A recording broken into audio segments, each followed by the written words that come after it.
Good evening, everyone.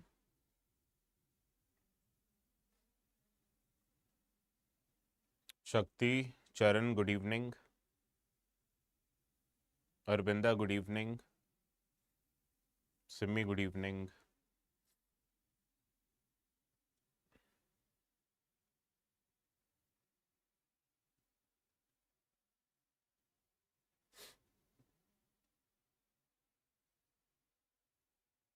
So, how was everybody's weekend?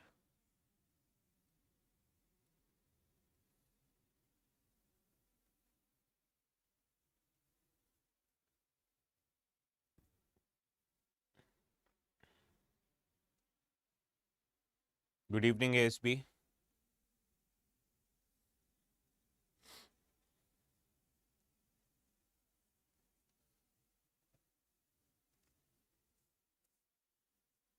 So, how was your weekend, everyone? How was your weekend? Aarti, good evening. Why didn't anybody go out, did something different than the usual 6 days in a week?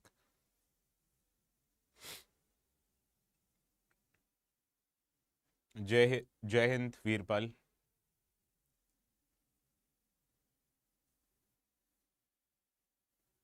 Shall we start?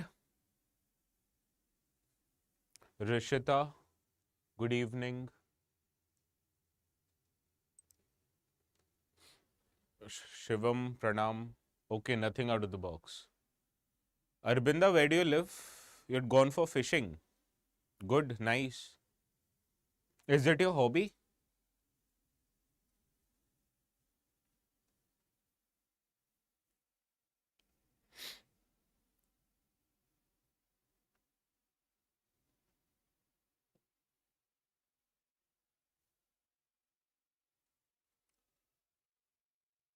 So let's start with Article 22, okay?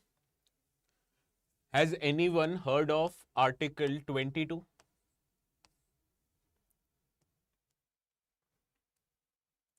What does Article 22 deal with?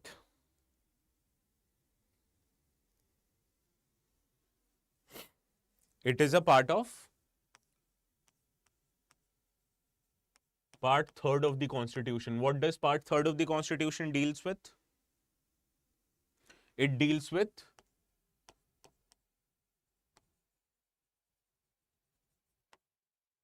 fundamental rights. It deals with fundamental rights.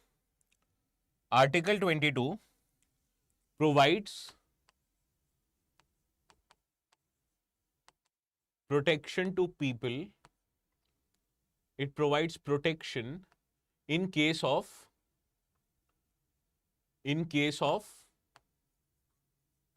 arrests and detention. What is the difference between arrest and detention that I told you? What is the difference between arrest and detention?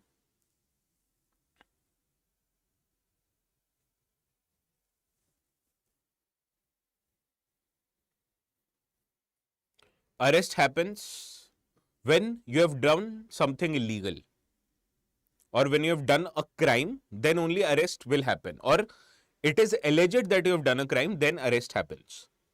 Detention is similar to arrest, but in one very different manner. The biggest difference between arrest and detention is detention happens before you commit an illegal act. Arrest happens after that. Understood?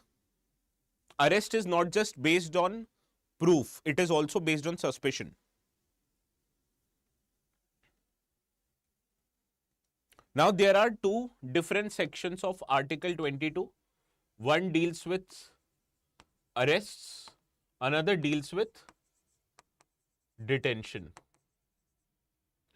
Right? Can anyone tell me what is the difference between these two provisions? Polity किस किस का हो गया है?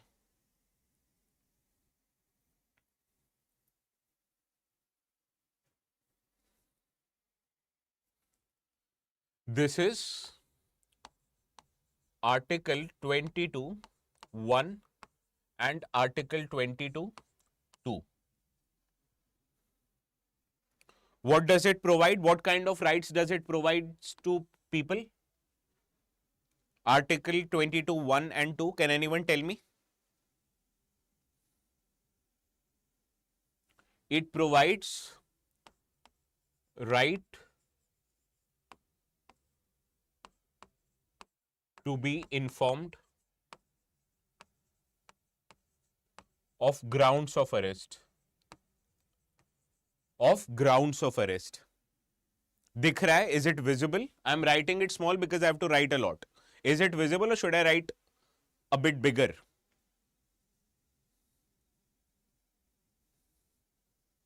Second, it provides right to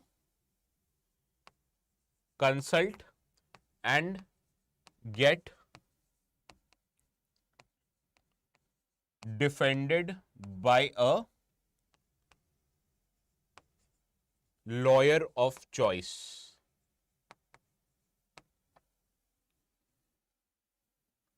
It provides right to consult and get defended by a lawyer of choice. Now, what would happen if a poor person gets arrested under Article 22 and is not able to hire a lawyer to defend himself or herself? Then what would happen? Don't you think this violates to violation of fundamental right? If a poor person gets arrested, does not have the money to hire a lawyer,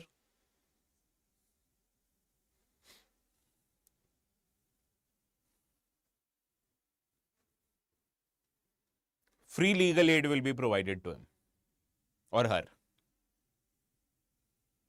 Good. Who answered this? ASB Shakti. Good. Yes, yes.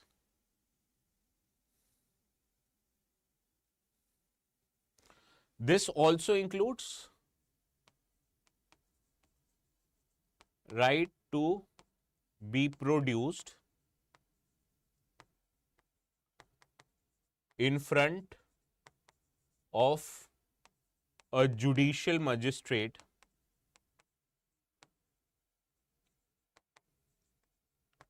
within how many time? How many time should any person who has been arrested should be produced in front of a judicial magistrate? Within 24 hours. Good.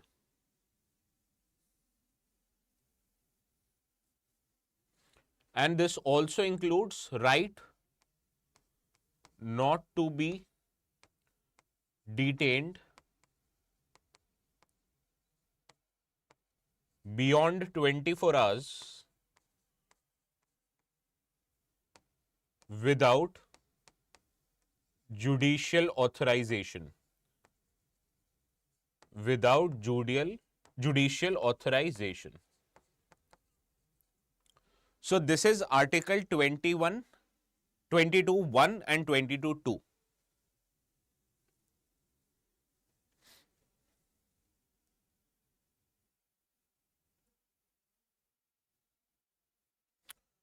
Now this right is not available to whom?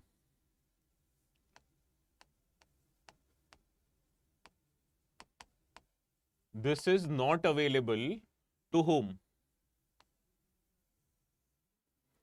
Tell me. किसको available नहीं है ये rights? The one that we wrote just now.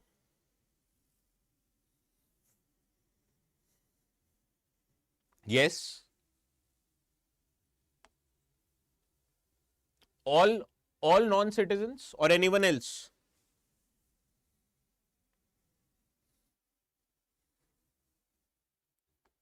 Not available to enemy alien. Not just a non-citizen, but a enemy alien. And it is not available to person who is detained under Preventive Detention Acts. Under which acts? Under Preventive Detention Act.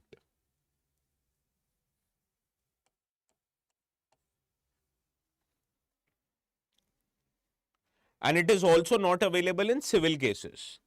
This is available in criminal and quasi-criminal cases only. Understood? Any doubts?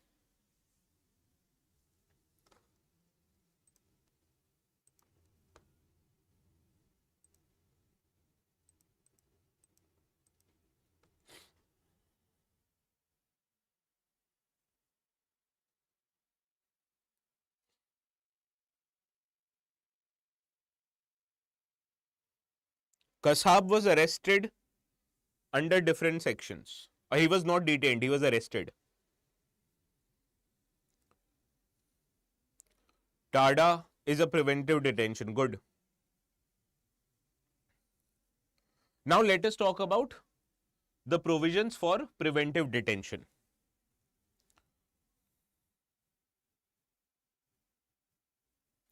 Now, this is available to whom?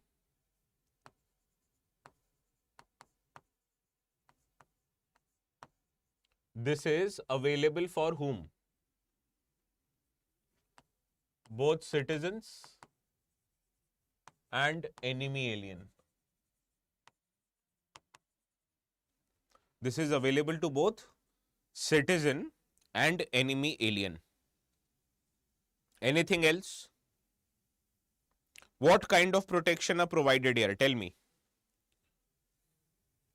What kind of protection are provided under this? Under Article 22, 3 to 22, 7. Under Article 23 to 22, 7.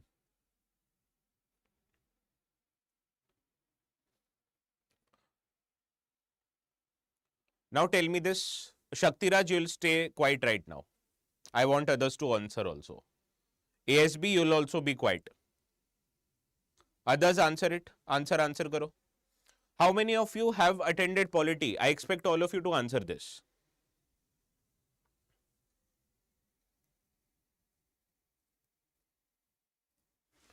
This said that you can't detain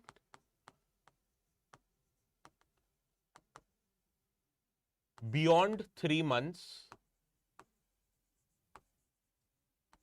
unless a advisory board recommends you to it. Unless a advisory board approves it. So you can't detain anyone for more than 3 months if advisory board does not approve it. So if you have to hold anyone for more than 3 months, you need approval of whom?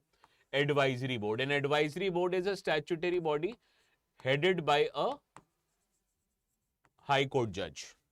Headed by a High Court judge.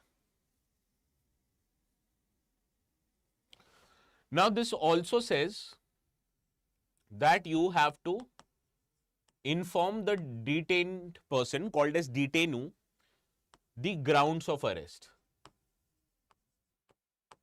Grounds of detention, sorry. But there is an exemption. What is that exemption? In which we don't have to inform them the grounds of arrest?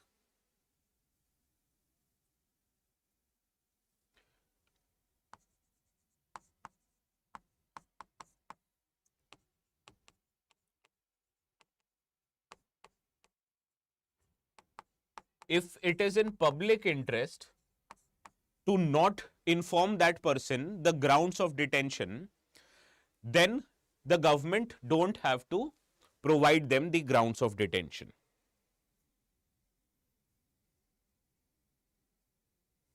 And there is also a third right.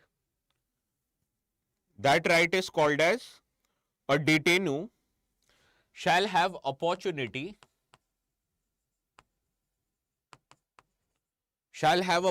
for what?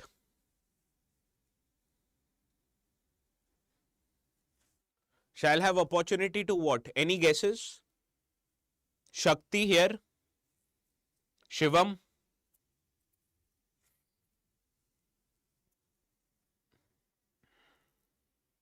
This is a very important article. Please pay attention.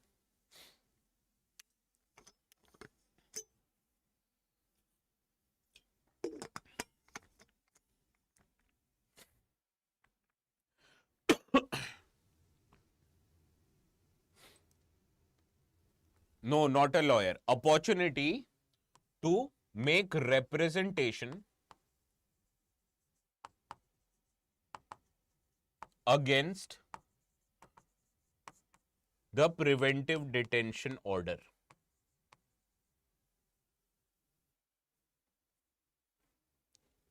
You can seek review of this order.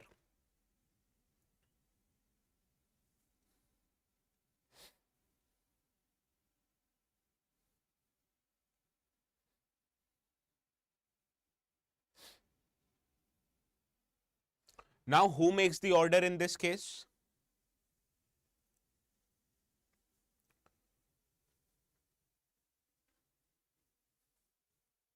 Now, the next question is,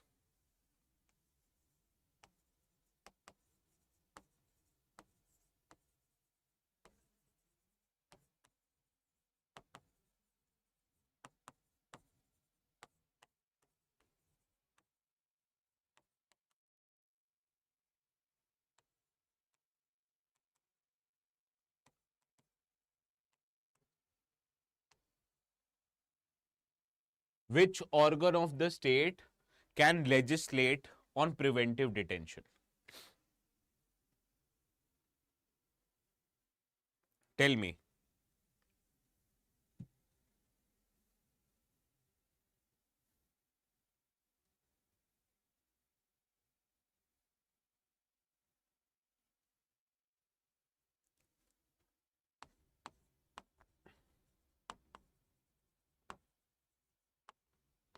Parliament of India can make a law on preventive detention saying that what are the grounds on which detention can be for more than 3 months without the need of approval of the advisory body or the advisory board.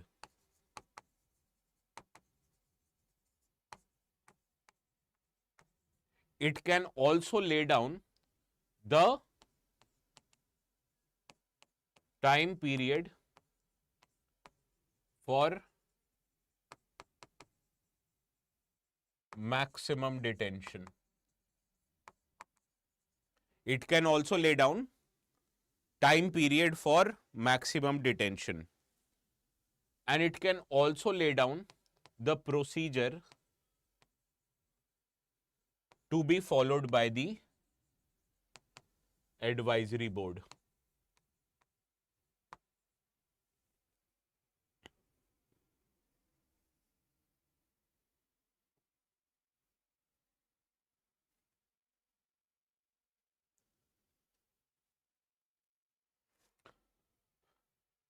Now, this was the power of parliament. But do you know even state legislature can make acts which can allow you to detain anyone? So, the legislative power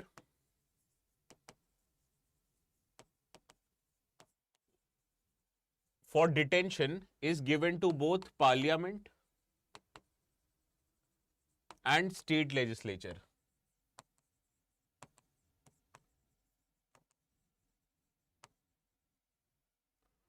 Now, parliament has exclusive authority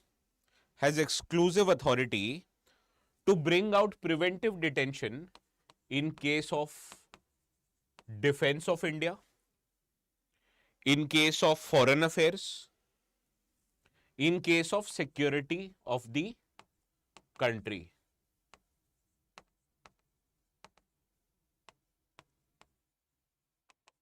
This is exclusive power.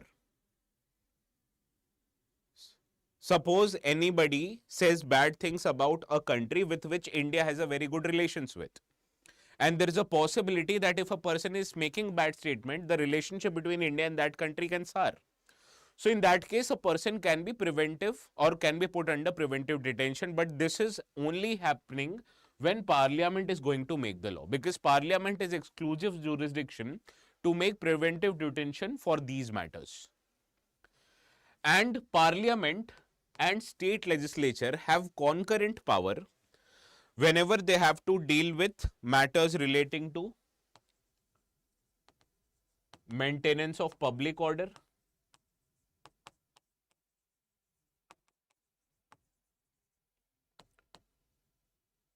provision of essential goods.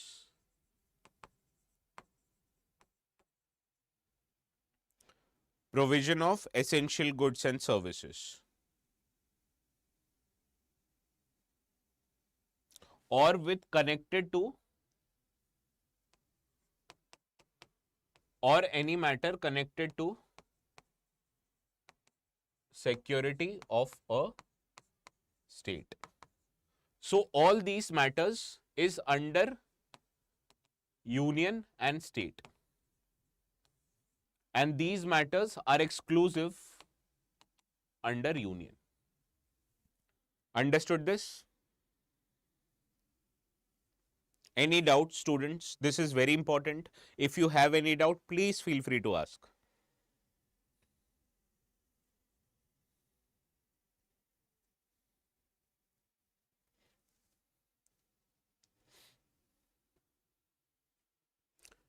If you haven't written this down, please write this down, this particular slide.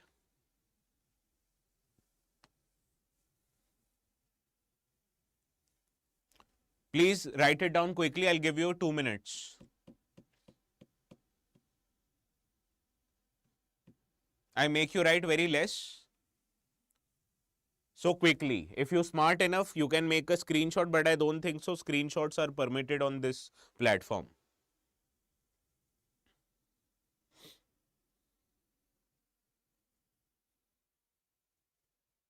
Written everybody down? Has everybody written it down?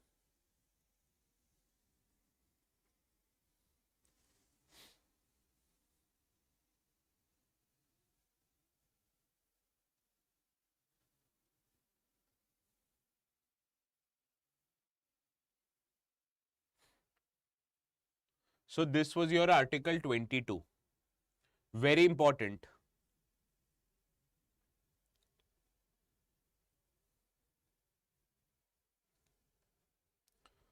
Does anybody know the difference between the terms debt and fiscal deficit?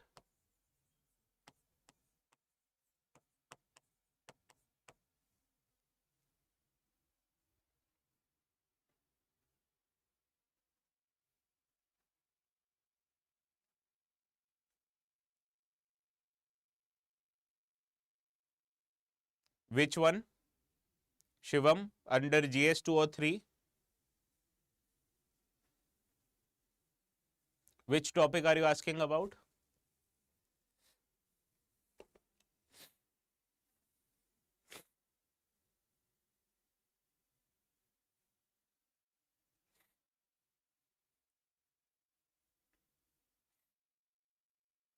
Last topic, Article 22. Article 22 is from which topic, Shivam?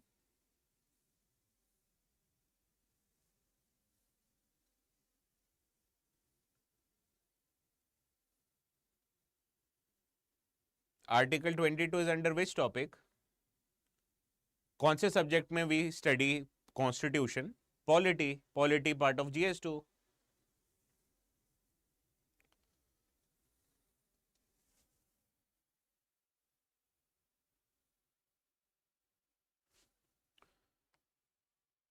Well, both are borrowings. So what is the difference between the two? Shakti and Akshay? Not exactly correct, both of you. Now every year, government brings a budget, right? Every year government comes up with a budget. What are the two components of budget?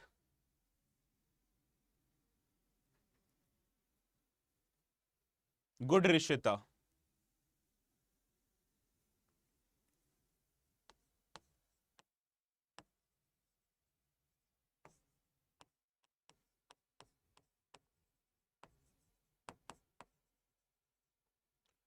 Now tell me, in government's case, which is more?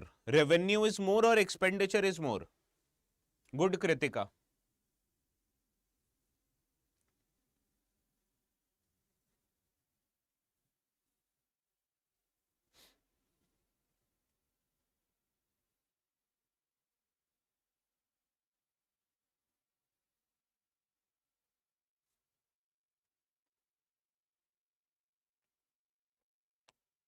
Expenditure is more than revenue.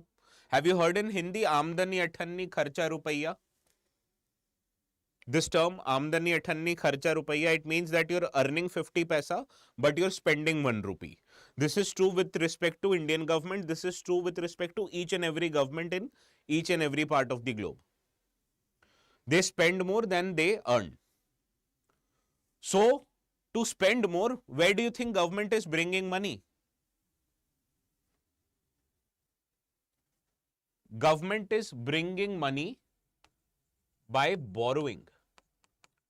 And this borrowing per year, to cover this difference between expenditure and revenue, is called as fiscal deficit. So now I'll give you a very simple question. Suppose in the last financial year 24-25, government's total expenditure was 37 lakh crore and government's total revenue was 31 lakh crore. So how much is the fiscal deficit? कितना हुआ fiscal deficit?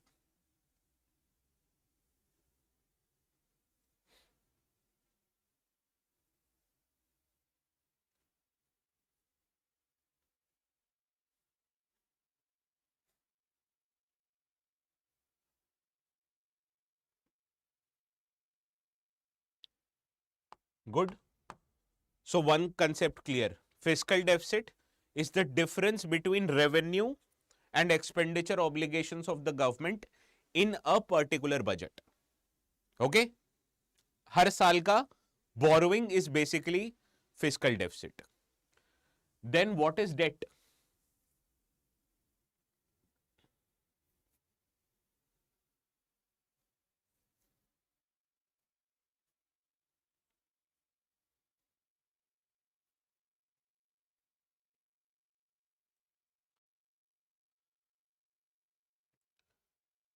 Now let us suppose in 24-25 government borrowed rupees 6 lakh crore, which was fiscal deficit of this year.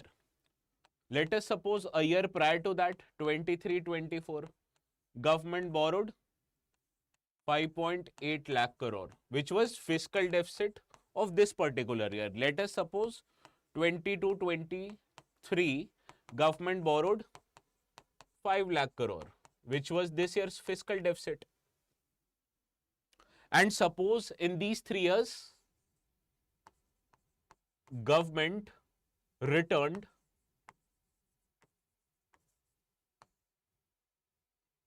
3 lakh crore. So tell me what would be the debt?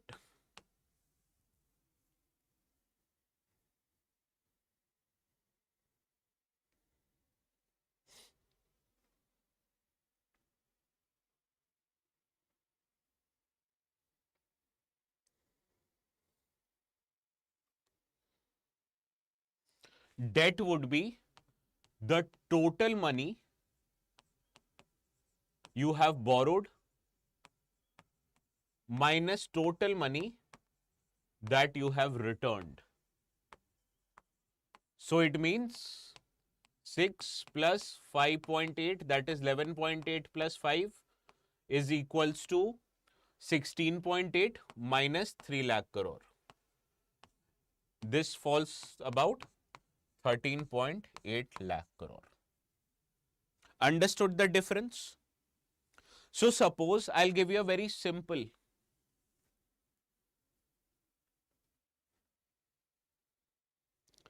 Well, it is not actually printing more currency. This is a topic which I will understand you in great detail in our economy classes. Just understand the very basic here. How it is borrowing, that is a different subject matter altogether. 1 hour, 2 hour discussion it will take. Let us suppose whenever you want to buy a very good shoe, right? And you don't have the money. So what do? You go to your friend, say, please lend me some money, right? Suppose in a year, You asked your friend to give you 5,000 rupees. So how much is your fiscal deficit?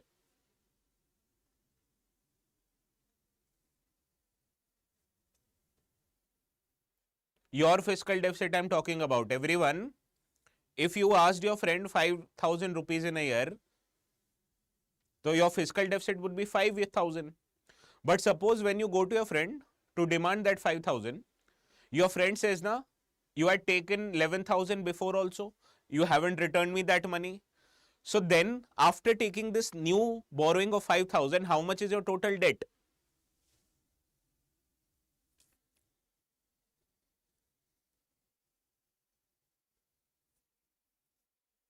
16,000 rupees. Understood the difference? Fiscal deficit and debt.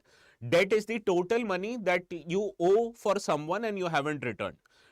Fiscal deficit is how much money you are borrowing in a particular year.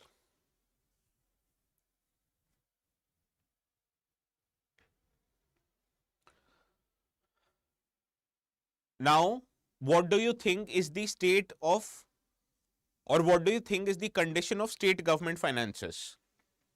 Is it good? Is it bad?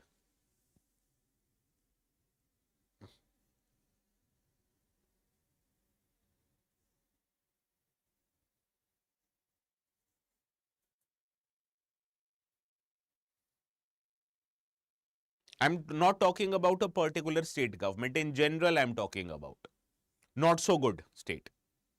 And how can you tell if a government is... Now, have you heard of these two sections of budget? Revenue and capital.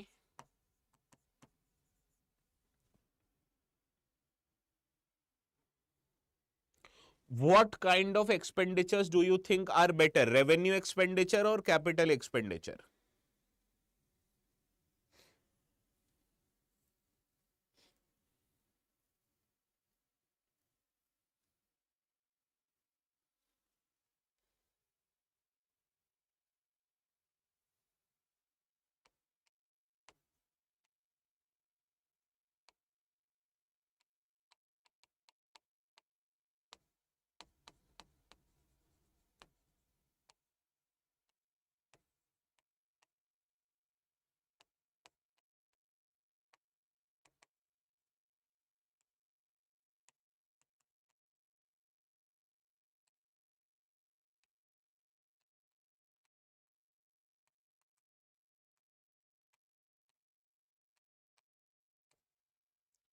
What is included in fixed expenses?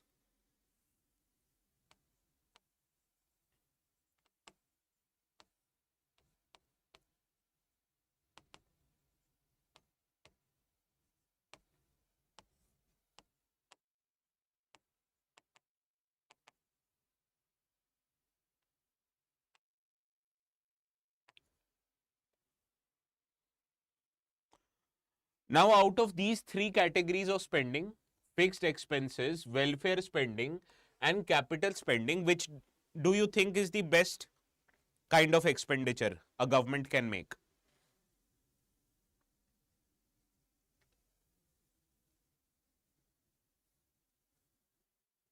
Tell me the order of priority. If you were the finance minister, if you were the finance secretary, some of you might be finance secretary. किस पे पहले खर्चा करोगे?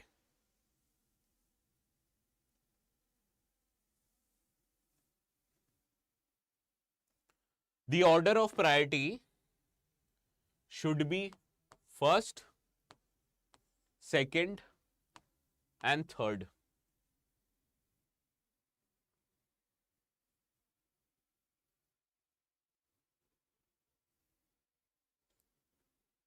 Order of priority. I'm not saying that you have to spend on it. I have to say that if you have 100 rupees and it is in your discretion to spend it on these three sectors, first one should be desirable. But government has no other option but to have a large amount of spending in this because these are fixed expenses. So according to you, who do you think is the biggest chunk of the total expenditure made by the government? Which is the biggest chunk out of these three? Actual. So what is desirable The order of desirability is 1, 2, 3. Right? But actual, what happens is the reverse. Government has a lot of fixed expenses. So this is one of the reasons state government finances are under stress. 62% of total revenue spending is done only in fixed expenses.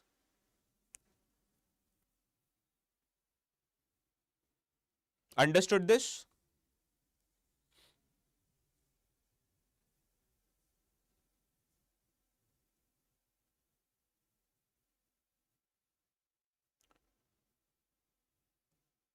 So these kind of statements, you can use it in your mains answer writing. One of the concerns about GST was that the total revenue of the state governments would decrease, and GST linked taxes has decreased over a period of time. It was 6.5% in 2015-16 to 5.5% in 23-24. Total portion of state's revenue from GST is decreasing. What is untied transfer? Any idea? What is untied transfer?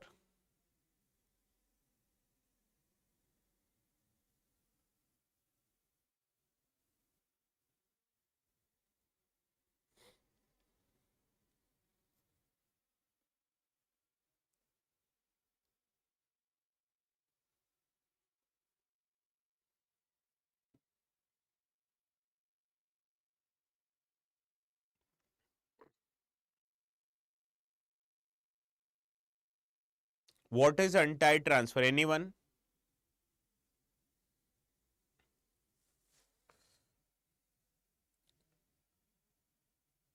When union government gives money to state government, this money is of two types: tied transfer, untied transfer. Tied transfer is money linked with implementation of schemes or with respect to certain sections of population. So state government here has no autonomy with respect to how it spends money. So according to you, which one should be better? And untied, I told you, complete autonomy. So one of the grievances of state government is that, yes, union is now sending more money, but this is more with respect to tied. So whatever is being sent by union government, more fund are tied with respect to certain expenditure. No, not given back to central government. Untied money means your hands are not tied when you have to spend it. Wherever you want to spend it, it is your discretion. Tied spending means you have to buy it whatever or for whichever purpose that money has been sent. Let us imagine you live in a college and you call your father or your mother that, Papa or Mummy, please give me money, I need to buy books.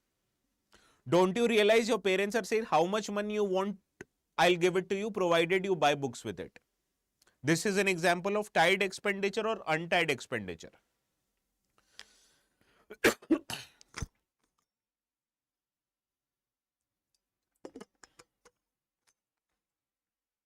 Has anyone faced this scenario in your life? Parents are, whatever money you ask them for books, they would give you. But now try to ask them money to buy new clothes or to go out and have dinner with your friends. They would say, क्या करोगे इतने पैसे का? Or if you ask them for pocket money, they'll ask you questions, क्या करोगे? Or what will you do with this money? So that are untied spending. Tide is better due to corruption. I agree with it. That is why tide money is given more. But don't you think state government should also have certain leeway, certain discretion?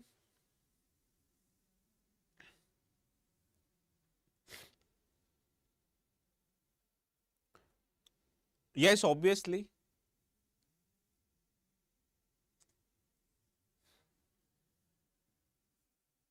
So this is another problem. Now, all state government put together, their debt is 27.5% of GDP. Have you heard of FRBM Act? Fiscal Responsibility and Budget Management Act?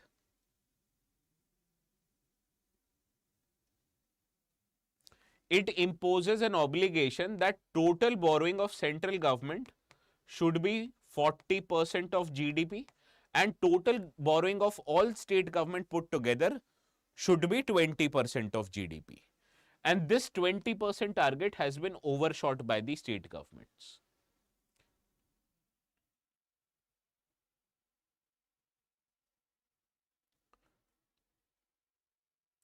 Also, in one of the fixed payment, there is also a very important component called as interest payments.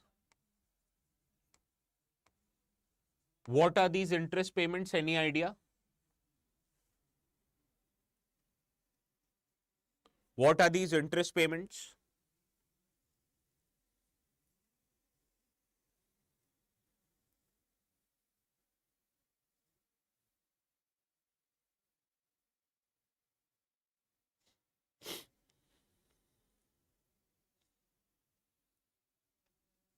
Any idea? Yes, the loan government has taken, which forms the part of debt, a part of this debt needs to be repaid back, similar to how you guys pay EMI. So these are interest payment obligations of the government. So tell me, more interest payment is good or less interest payment is good? If you were government, what would you actually find more better? Interest payment more or interest payment less? If you take a loan,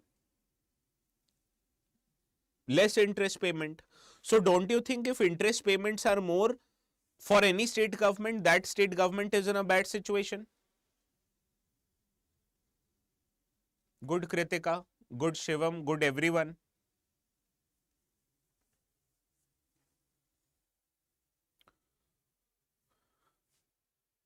So interest payments have been increasing with an average annual rate of 10%, outpacing the growth even in revenue receipt. And to add to this problem, many states are implementing unconditional cash transfers to women. What are these unconditional cash transfers? Any idea?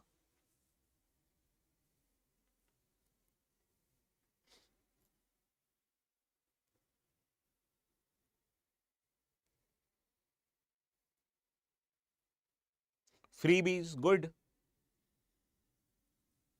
Ladli Behan, these kind of schemes, where money is provided to every woman, irrespective of whether she is rich or she is poor. Do you think this is a good idea? Next topic में और मजा आएगा.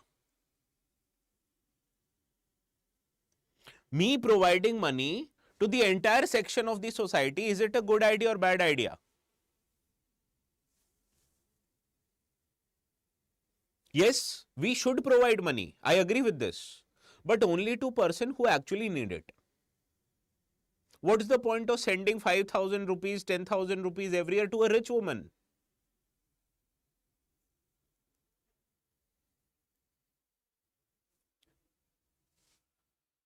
So let's start the another topic, very good topic. I wanted this to be discussed first, then only I wanted to pick that topic up.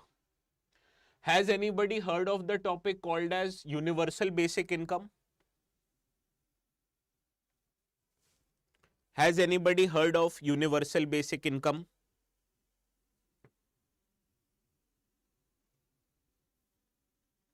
Is Ladli Behan Yojana a universal basic income?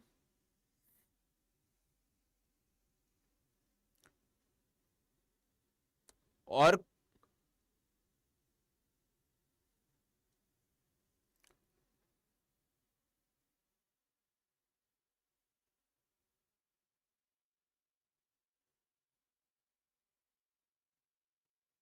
Ladli Behan Yojana is not a universal basic income. Universal basic income is only those transfers by the government which is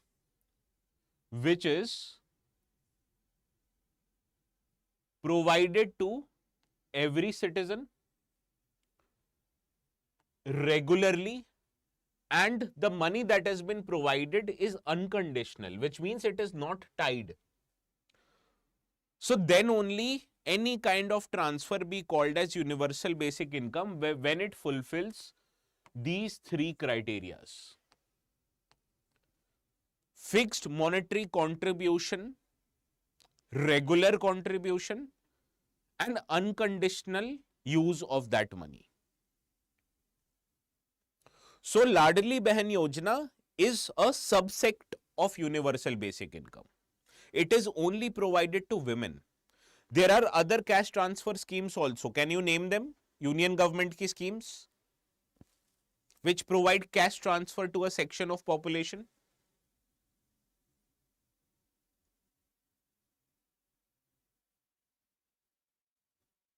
Kisan Samman Nidhi, good. So what are the three features of universal basic income? Universal, unconditional, and periodic.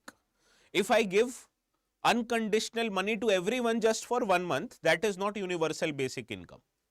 Understood this?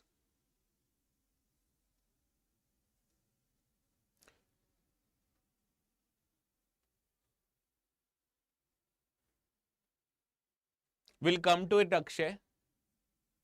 भावनाओं में मत बहो. Let me teach you. Then भावनाओं में बहना. Okay? भावनाओं में बह गए, then government would have to bring another scheme to rescue people from behing in bhavnao. And two people who would be the beneficiary of that scheme would be Shakti Raj and ASB. Agree? Emotional rescue scheme. Pradhan Mantri Emotional Rescue Scheme.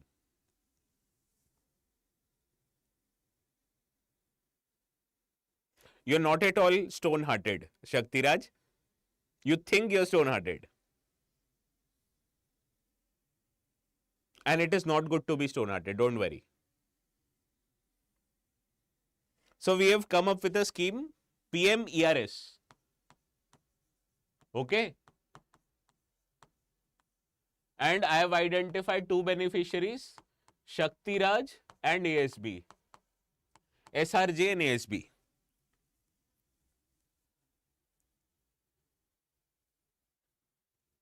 Anybody else who wants to?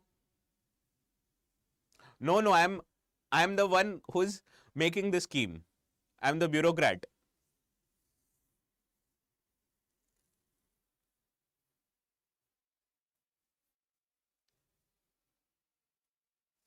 Chalo.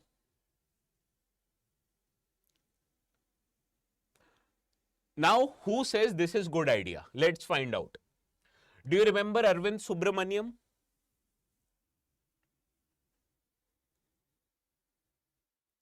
Okay, PJS also. PJS also, done. So now three beneficiaries of the scheme. SRJ, ASB and PJS. बड़े गुजराती लोग हैं यहाँ पे. It's been so long time I've had something Gujarati food. Proper main course food, not snacks. Snacks though almost daily I have. Yes, that is why I said.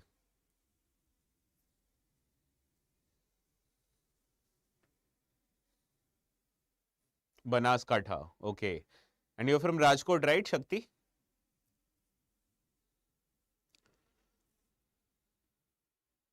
Now, one of the argument people say this should be universal. You know why? They say that whenever a scheme becomes quite specific or targeted, there is a possibility that the scheme might face from inclusion and exclusion error. Inclusion and exclusion error. Any idea what does this word mean? Have you heard of this? Inclusion and exclusion error.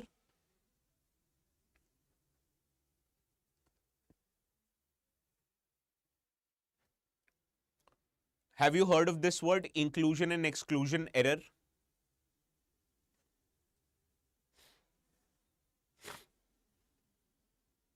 I will tell you that today, don't worry. You have to use these kind of words in mains answer writing. Inclusion error means, suppose if a scheme is meant for poor people, right? But if a poor people, his or her name is not included in the list now, that is called as inclusion error. A person whose name should have been included but is not included. And exclusion error means a rich person, their name is included in the scheme which should have been excluded in the first place, right? So inclusion error means somebody's name should have been included but is not included. Exclusion error means somebody's name should have been excluded but actually their name is there. And a rich person benefiting from a poor person scheme is an exclusion error. And if a poor person is not there in the poor person scheme, that is an inclusion error. Understood this? So one of the arguments many experts say, why should we make basic income universal? Because in howsoever good scheme is there, there will be an inclusion and exclusion error from that. Understood this? Another argument that people give is that all of us, regardless of rich or poor, we all have some basic needs. What are those basic needs? Food, clothing, and shelter. So if we are able to provide everybody with basic needs, then they will be able to focus on higher needs. And how will they be able to secure basic needs? Through universal basic income. Third argument in support of this is an economic argument. Can you tell me what is this economic argument?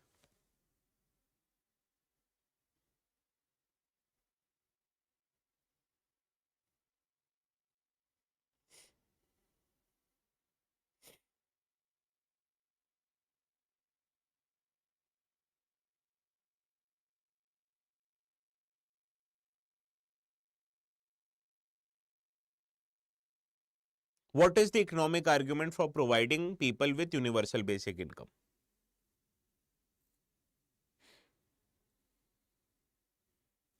Nahi, in favor of universal basic income. As people will have higher disposable income now,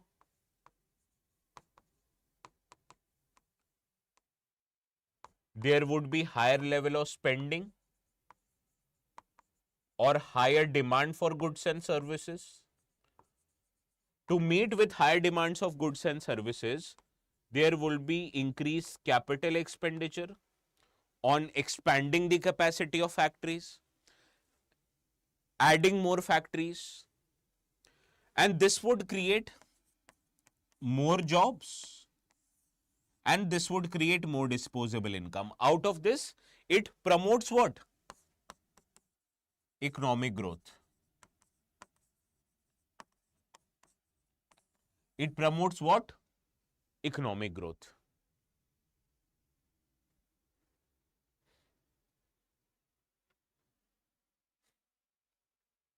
Understood?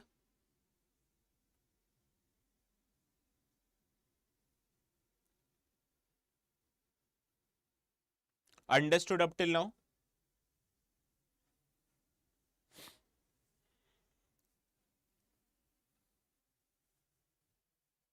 Now, what do you think are the challenges? Why shouldn't we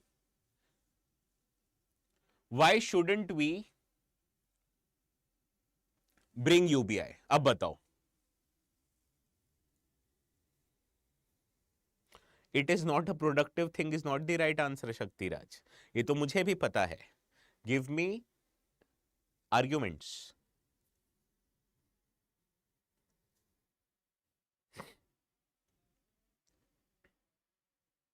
First argument is financial argument.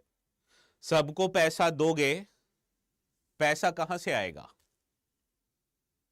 You know, this is my first reaction to any scheme when I read which is related to freebie. पैसा कहां से आएगा? First problem is how would you get the money? Everything else is secondary.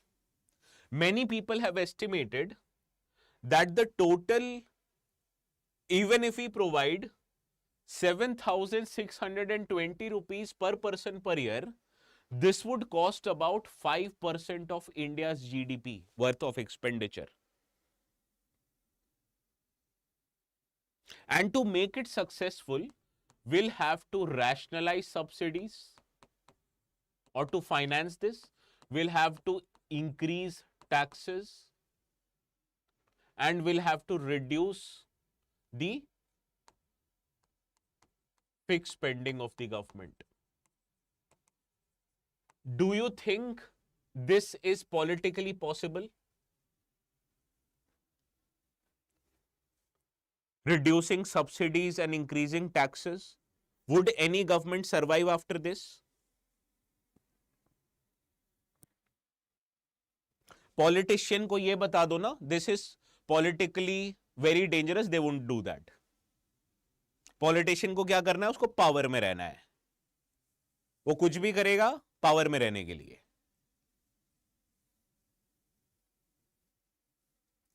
One of the consequences of raising aggregate demand is that it would increase more inflation. Which kind of inflation would it increase?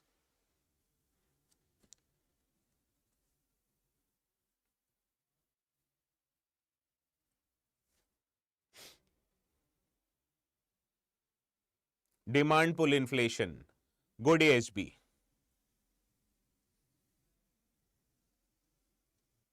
So second problem is it would lead to more inflation. There is another problem called as moral hazard. What is it called? Moral hazard.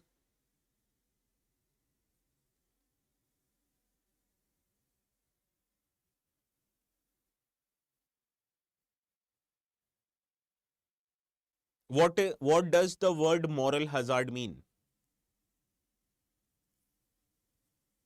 No. Not morally wrong. Moral hazard means, why do poor people work as labor? Why do you think they work as labor?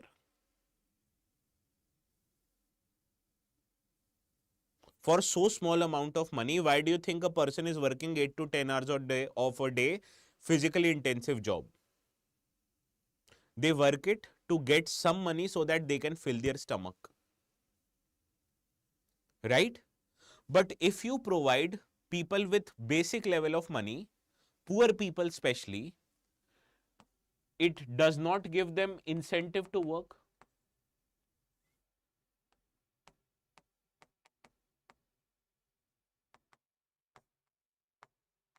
This is called as moral hazard.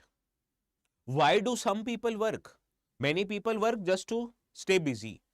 But many people also work just to get some little amount of money. They would not want to work if you give many people the money. Even worse, some people might use this money, not just their but their family members' money, and buy alcohol and tobacco with it. Understood? So this is another problem. If you get anything for free now, the respect for that thing already decreases. Just try to buy something with your own money, and that equivalent thing somebody gives you now, you wouldn't respect that thing as much as you respect a thing which you have bought with your own money.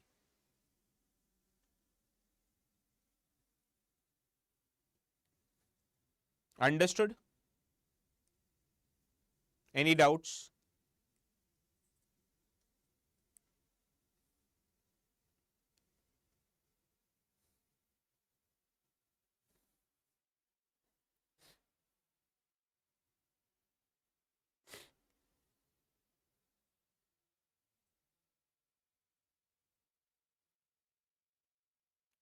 Chalo everyone, let's see you tomorrow. Have a good day.